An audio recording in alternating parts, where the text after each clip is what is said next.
Welcome back to the trial of Dr. Baker, starring Lady Justice. And the refreshingly lovely Trista for Congress.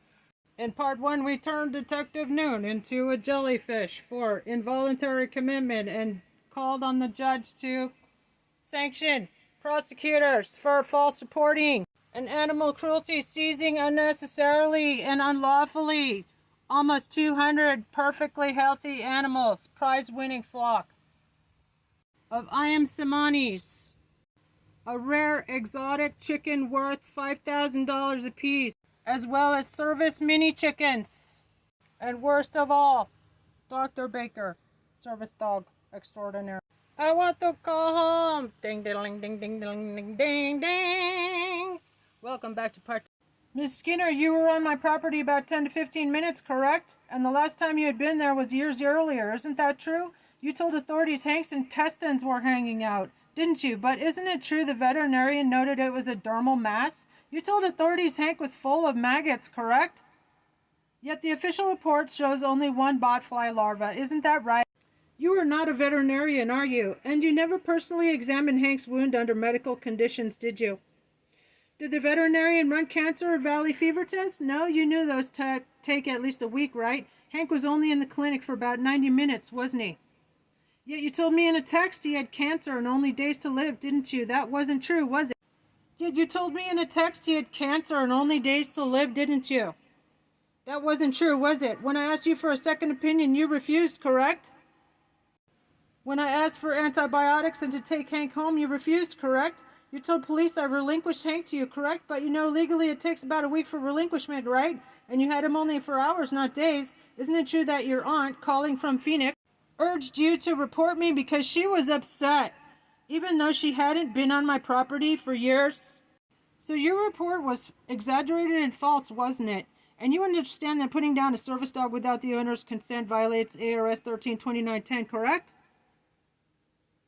Your Honor, Ms. Skinner's testimony confirms hearsay, false reporting, and euthanizing my service dog without informed consent. This establishes misconduct and a lack of credible evidence. I renew my motion to dismiss all charges with prejudice and return Dr. Baker.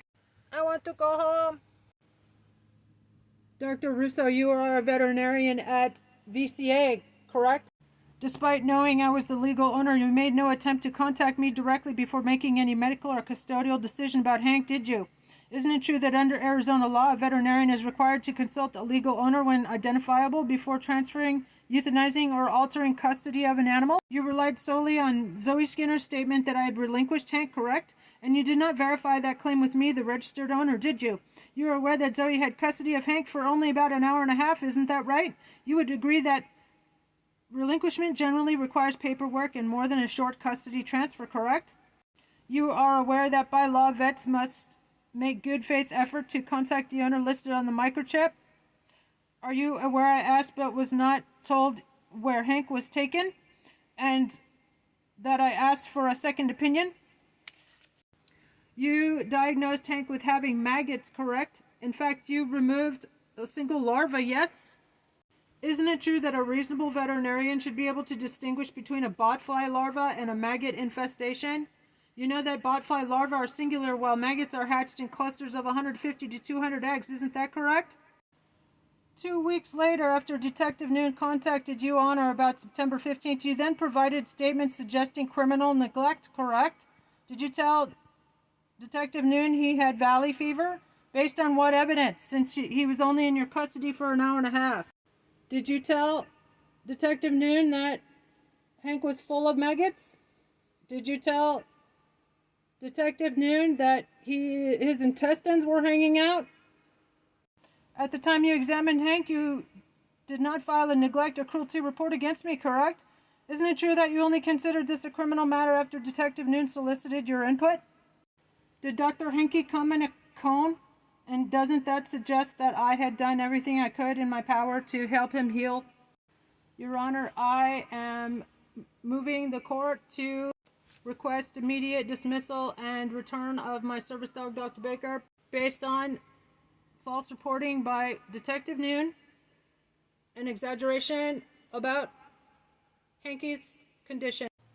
Your Honor, this testimony shows the state's evidence is based on hearsay, exaggeration, and false reporting, legally insufficient to support charges. I renew my motions to dismiss with prejudice and sanction police and prosecutors for misconduct, false reporting, and cruelty to my animals, and for the immediate return of Dr. Baker. I want to go home.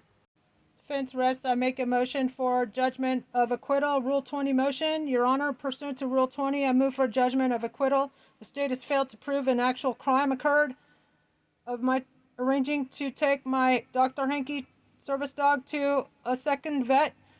It relied on hearsay and presented evidence that demonstrates misconduct by officers and witnesses. I request dismissal with prejudice and the immediate return of my service dog, Dr. Baker. Okay. So mote it be. Yay, I get to go home.